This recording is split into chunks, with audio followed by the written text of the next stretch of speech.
resigns. Angry protesters take to the streets after a Missouri grand jury rules no criminal charges against a white police officer in the shooting death of an unarmed black teenager.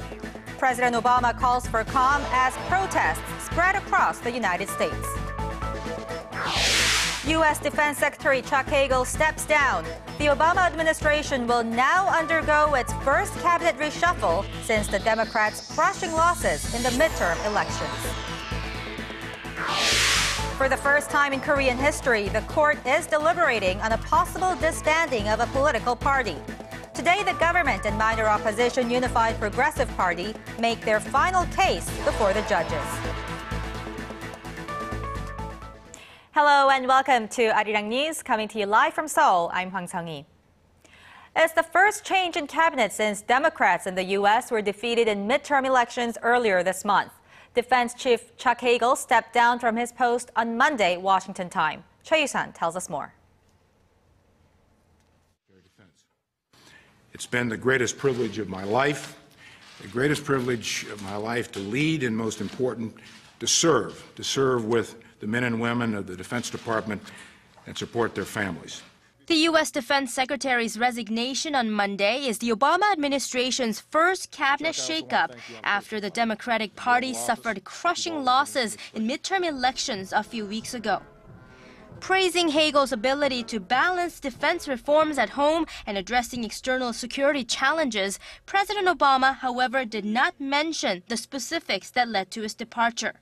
Now, last month, Chuck came to me to discuss the final quarter of my presidency and determined that, having guided the department through this transition, it was an appropriate time for him to complete his service. When the former Republican senator and Vietnam War veteran was appointed to head the Pentagon nearly 2 years ago, he was tasked with bringing home troops from Afghanistan and Iraq and slashing the defense budget. Since then, Washington's military policies have shifted in response to growing security threats from Islamic State militants in Iraq and Syria. Reports had emerged of a rift between Hagel and the administration on the U.S. strategy against the extremist group. Analysts suggest Hagel may have been the fall guy as the Republicans, now in control of both congressional houses, are expected to scrutinize the administration's foreign policies. Hagel will stay in his role until his successor is named and confirmed by the Senate. Some possible candidates include Michelle Flournoy, a former Undersecretary of Defense, and former Deputy Secretary of Defense Ashton Carter. Choi Yu-san, Arirang News. Officials from Iran and 6 world powers, including the U.S. and Germany, have agreed to not agree. Both said significant progress was made over Tehran's nuclear program, but apparently not enough to reach a deal this time around. Shin Se-min has the story. A new deal has been set for a deal over Tehran's nuclear capabilities after negotiations to reach a comprehensive agreement in Vienna failed. Iran and 6 world powers, including the U.S., Britain, and Germany, have decided instead to give themselves an additional 7 months to hammer out an agreement. The two sides have been discussing the terms of Tehran scaling back its nuclear program in exchange for easing Western sanctions that have hurt the Iranian economy. They will reconvene in December to pick up where they left off. Iranian leader Hassan Rouhani said most gaps had been removed through the talks, while U.S. Secretary of State John Kerry said the discussions had been difficult.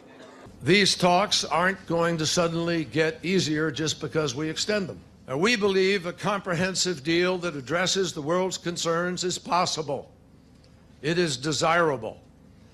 A temporary nuclear agreement that mandates Iran avoid sensitive nuclear activities gives Tehran access to some $700 million of its assets per month and lets it continue with its nuclear-related research and development.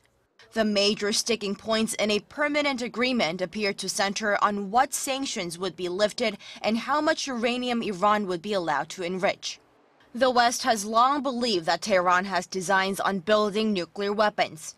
Iran insists its nuclear program is intended solely to diversify its energy sources. Shin Se-min, Arirang News. For the first time in Korean history, a political party may be forced to disband by the Constitutional Court. Judges listened to closing arguments in the case against the Unified Progressive Party, which had members that were accused last year of plotting to overthrow the South Korean government and being North Korean sympathizers. Kim Young-gil has more. The Constitutional Court on Tuesday heard closing arguments in a trial that will ultimately determine whether the minor opposition Unified Progressive Party will be forced to disband over accusations it had plans to overthrow the government. Justice Minister Hwang Kyo-an, speaking on behalf of the state, told the court that the UPP based itself on a political doctrine that violated South Korea's constitutional order. He claimed the party's political objective was to instigate a rebellion against the government and achieve a federal form of unification with Pyongyang. Chief of the UPP, Lee Jung-hee, countered and defended her party before the court, saying it had no affiliation whatsoever with North Korea and that the government was guilty of political suppression. The accusations date back to last year when lawmaker Lee Seok-gi and 3 UPP members were arrested on charges of plotting to topple the South Korean government and blow up major government facilities in the event of a war with the North. They are still awaiting a Supreme Court ruling on those charges. The Constitutional Court is expected to deliver its ruling by the end of this year, determining whether the UPP will be allowed to continue on as an official party. If they are forced to disband, it will mark a first in Korean history. Kim Young-gil, Arirang News. President Park Geun-hye has called on the government to look into recent corruption scandals involving the defense industry. Speaking at a cabinet meeting on Tuesday morning, President Park said stamping out corruption was a priority and non-negotiable. Her comments came one day after the government launched a pan-government investigation team composed of police, prosecutors, state auditors, and taxation officials. It is tasked with looking into ties between the defense industry and the private sector that have produced a number of scandals. In one revealed last week by police, a local firm earned more than $1 million by selling second-hand parts to the Navy between 2009 and 2013 as if they were brand new. More than a dozen people have already been booked on corruption charges in that case.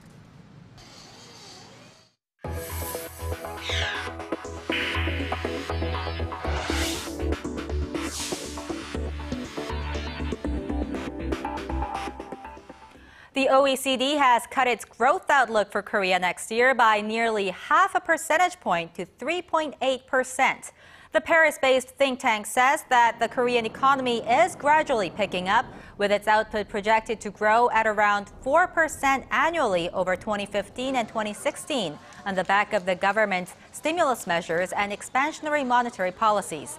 It said, however, that the country's mounting household debt, prompted by government measures to boost the housing market, could constrain private consumption.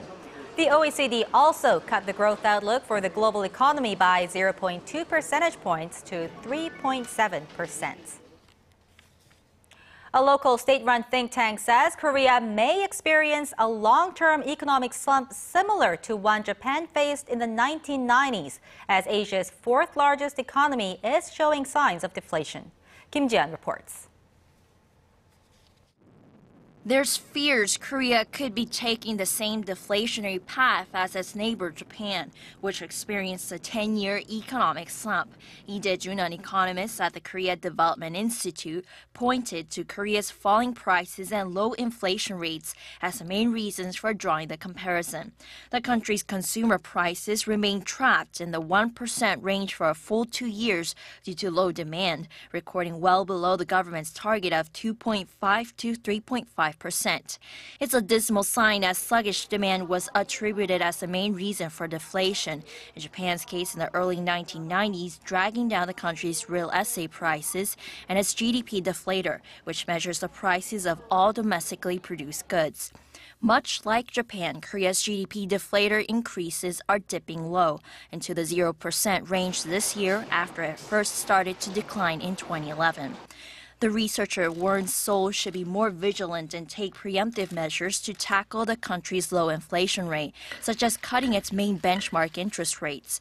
He adds it's important Seoul takes into account the downward trend of real wages and expected inflation when making decisions on its monetary policies. In 1995, Tokyo lowered its policy interest rate by 0.5% to turn the economy around from recession, but the effect was short-lived as the country's real interest rate went up due to deflation. The Bank of Korea will announce a decision on December 11th on whether to further lower the current interest rate of 2% following previous rate cuts in August and October. Kim Jeon, Arirang News. Korea's snowballing household debt has hit another high. The Bank of Korea says the amount of household debt, which refers to credit purchases and loans extended by financial institutions, stood at roughly $950 billion as of the end of September. Now that's up around $20 billion from the end of June. The record debt stems from the government's deregulation drive in the housing sector and a lowered key interest rate, which worked in tandem to boost housing loans. More women in Korea are choosing not to work burdened by child-rearing. The latest figures show more Korean women are staying home instead of staying economically active. Our Lee Ji-yoon has more. Getting married, giving birth, and raising children all seem to be keeping Korean women from working. In its latest report, the Korea Economic Research Institute compared the country's economic activity rate to that of 7 OECD member countries. The economic activity rate measures the proportion of the working-age population who are working or are available for work or training. The 7 leading OECD countries, which include the United States and Japan, all have populations of more than 10 million and an average employment rate of 70%. For Korean women between the ages of 25 and 54, the institute says the economic activity rate stood at about 63%. Compare that to the average of 76.2% for the 7 OECD countries, and you have an over 13 percentage point difference. The employment rate for women in Korea wasn't any better. A little over 60% of them are currently employed, while the average employment rate for Korea's 7 OECD counterparts was nearly 72%. While women in Korea are struggling to stay in the job market, the employment rate for Korean men was actually a bit higher than that of the 7 OECD countries' average. Older people in Korea also seem to be working more than ever as the country's aging population is growing. Korea's economic activity rate, as well as the employment rate for people aged 65 or older, was more than double the average for the 7 OECD countries. Experts say the government needs to introduce a more flexible work system for women, so they're willing and able to work even after having a child. They add reducing the wage gap with men might also help, while also lowering the cost for marriage and childbirth. Lee Ji-yoon, Arirang News. Government measures to boost the nation's flagging birth rate may be bearing fruit. Statistics Korea says nearly 38,000 babies were born in September. Now that's a 2.2% jump on year and represents the 6th straight month of increase. The figures are welcome news for the government, which has been prompting policies to boost the low fertility rate. But analysts are cautiously optimistic, pointing out that although Tuesday's figures are encouraging, it's too early to call them a significant rise, given that the birth rate in 2013 was 10% lower than 2012. There is a new kid on the block eyeing Korea's hold on the information and communications technology sector. Latest report from the International Telecommunications Union says Denmark edged out Korea from the top place by 0.01 points at 8.86. Korea has been ranked atop the ICT Development Index of 166 countries for 3 straight years. The index measures a country's level of ICT access, use, and ability. Sweden was ranked 3rd, followed by Iceland and Britain. The report adds that more than 3 billion people are currently connected online and estimates the figure to more than double by the end of this year. Public transportation in Seoul is getting a bit more animated. Starting today, you'll find Korea's popular animation character Pororo decorated on a set of number of cabs running in Seoul. Connie Lee tells us more. Pororo, the little penguin with his yellow helmet and orange goggles, is now coming to you in taxis. Starting Tuesday, 20 of these so-called Pororo taxis are running on the streets of Seoul. From the outer decorations to inner car accessories, Pororo and his friends have taken over these cars, much to the delight of Korean children. No wonder Pororo is also deemed the children's president. Passengers can ride with this popular animation character for a test period until May of next year. We came up with this idea when we were thinking about how to increase people's use of taxis, even if it's only by a little bit. The fares for these Pororo taxis are the same as other regular taxis in Seoul, and because there are only a handful available, reservations can be made online. Pororo is just the latest animated TV character to be featured on public transportation in the capital. Tayo, the little bus, has been literally running the streets of Seoul since March, and with its huge popularity, the one-month test term has been extended until the end of this year. And the larva character is plastered all over a train on Seoul's subway line 2, entertaining the eyes of passengers since the beginning of this month. Seoul Mayor Park Won-soon says the coming of life of these characters is a way to decorate the city. And of course, please the little ones. Connie Lee, Arirang News.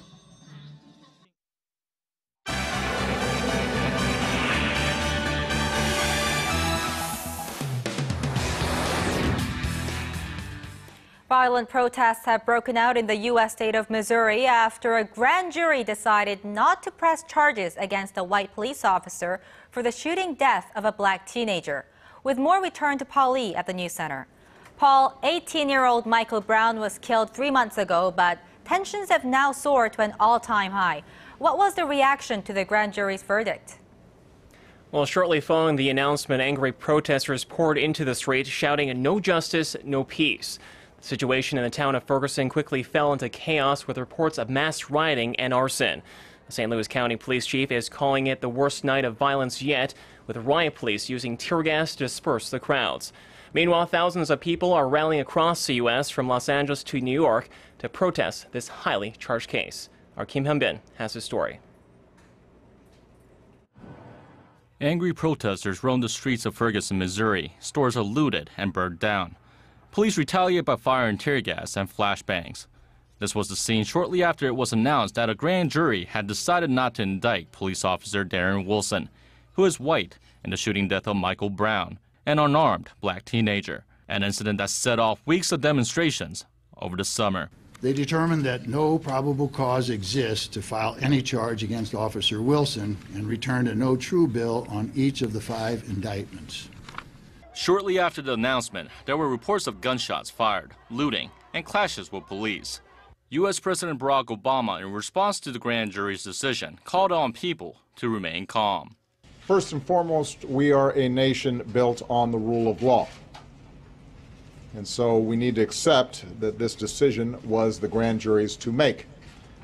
But I join Michael's parents in asking anyone who protests this decision to do so peacefully. Brown's family said they were profoundly disappointed by the jury's decision, but they asked people to channel their frustration in ways that will make a positive difference. The decision comes amid long-standing racial tensions in a predominantly black city, where white people are dominant in the power structure. The grand jury that decided against indicting Darren Wilson was made up of 9 white and 3 black members. They began meeting in late August, shortly after the incident, and heard evidence provided by the prosecution, as well as eyewitness accounts of the altercation that left 18-year-old Michael Brown dead. Brown's family lawyer says the teen was not resisting when he was shot and killed by police officer Wilson. Wilson's supporters say he opened fire in self-defense. Ahead of the grand jury's decision, Missouri Governor Jay Nixon declared a 30-day state of emergency and called up 400 National Guard troops to the area. Kim Hyun-bin, Arirang News. And turning now to Hong Kong, police have arrested pro-democracy protesters refusing to comply with a court order to clear out from one of the main protest sites. Paul, it's been close to 2 months now since demonstrators first occupied this area. How did this latest confrontation play out? Well, as you mentioned, the occupied street of the Mongkok district has been the scene of violent clashes between police and angry mobs over these past 8 weeks. But Tuesday's incident remains relatively peaceful, despite tensions running high. About a dozen protesters were taken away for interfering with government workers tasked with removing tents and barricades enforced by a court order. Despite the partial clearance, many demonstrators remain defiant and believe the police action would only lead to greater support in their fight for fully free elections.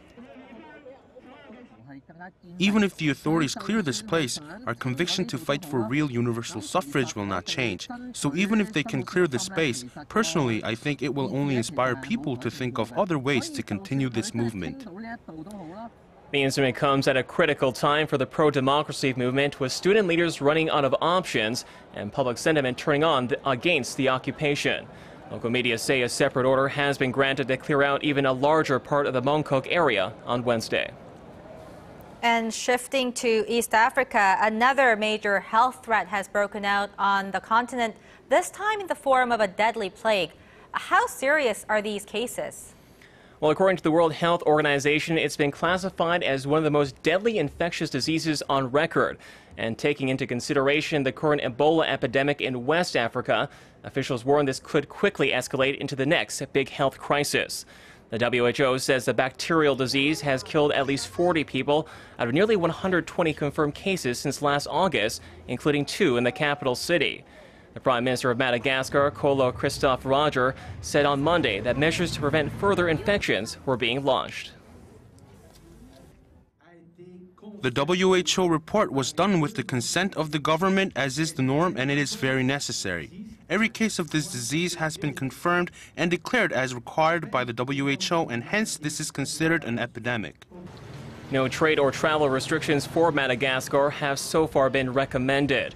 According to the WHO, the last previously known outbreak of this form of bubonic plague appeared in Peru in 2010. And finally, the piano from the classic film Casablanca has been sold at auction for $3.2 million. Paul, this is an amazing and tangible piece of movie history. Give us the details of the sale. Well, the iconic piano was sold in New York at Bonham's auction house on Monday. Bidding opened at $1.6 million and more than doubled in less than 3 minutes before the final bid was struck. The instrument was among the some 200 items up for auction from Hollywood's golden age, including the movie's famous translators, which fetched over $100,000. Casablanca has stood the test of time after being released in 1942 and winning 3 Academy Awards. It's been ranked the second greatest movie of all time by the American Film Institute, alongside Citizen Kane and The Godfather. The auctioned-off piano is best known in the scene where actress Ingrid Bergman delivered one of Hollywood's most memorable lines, "Play it, Sam, play as time goes by." Sung-hee? All right, Paul, thanks for those updates. We'll see you back in just about 2 hours.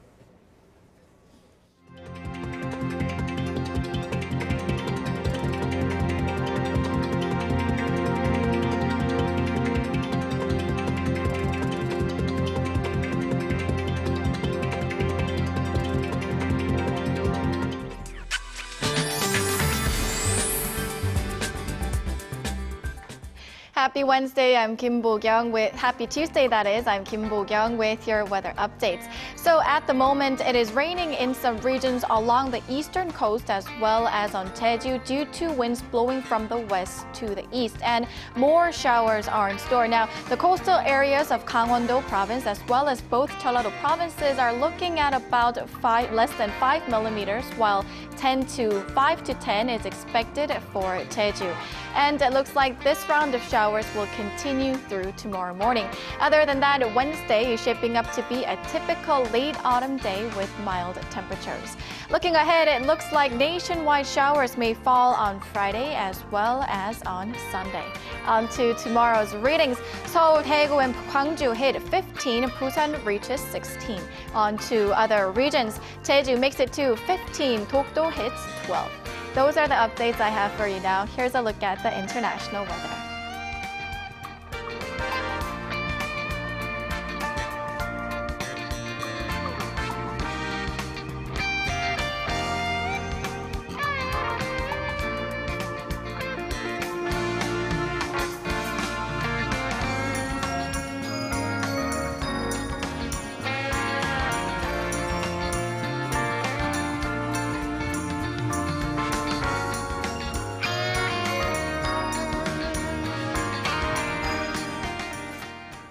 That will do it for this edition of Arirang News. Thanks for watching.